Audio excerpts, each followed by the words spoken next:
Ano pre, ready ka na?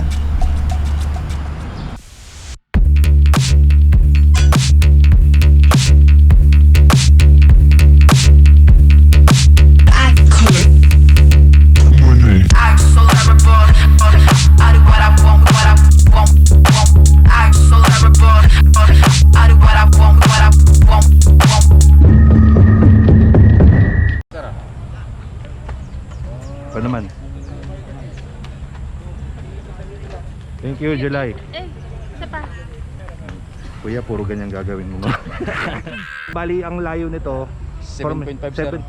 So, bali 7.5 din pabalik sa mga 15. Sa ating pag may lusong tayo ma'am, may pakakon pa tayo.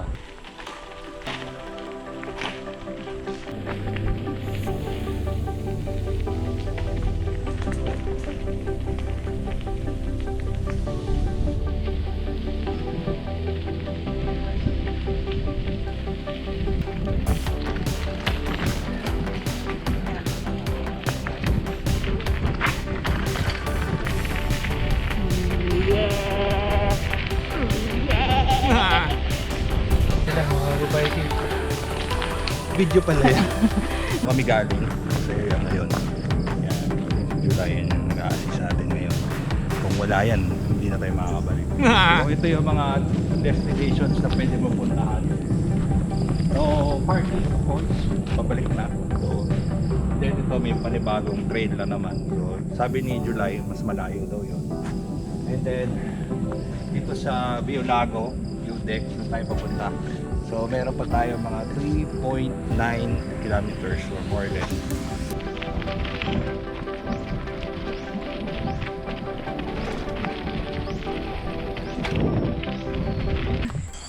Parang bumubula, no?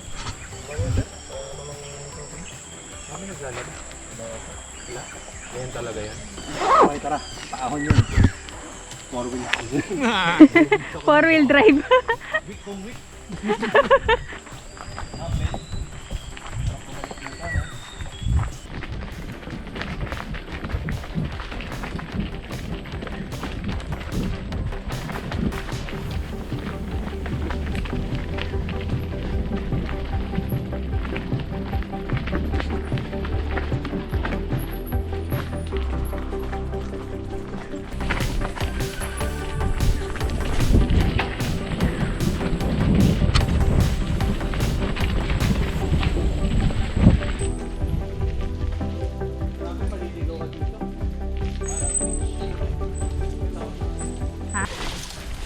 May putik, may talagang road, pero kadalasan ganito, no? Off-road. Kaya, okay guys. Wow.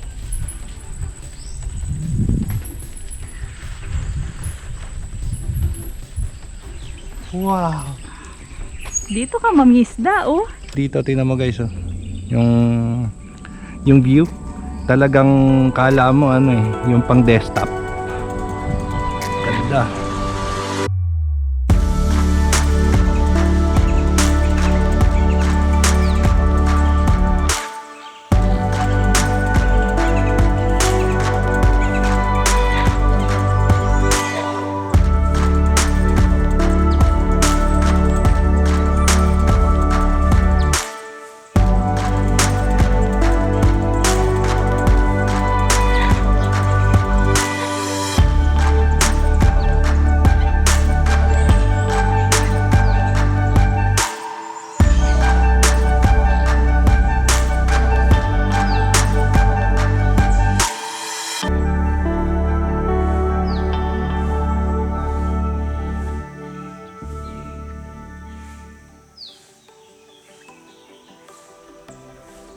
Gumagalaw parang may isda na dito, no? Yung mga mahuhuli ka raw isda dito eh, mga tilapia, mga kahuli ka. May gumagalaw-galaw dun. Ewan ko kung palaka ba yun, no? Tama may parang buu, diba? No? Yung parang nagkakaroon ng shockwave. Abangan mo yan. Ito yung itsura niyan, yung nitong area na to. Ito yung view deck. Kasi yung mga puno, ganyan. Yan ang makikita dito. Saka syempre ito yung pinakamaganda. talagang kita mo yung ano no, yung haba na to. Puro tubig hanggang doon sa malayo. Palagay ko baka kasama to sa iniinom natin. Kasi sa Lamesa to eh. Lamesa Dam to eh.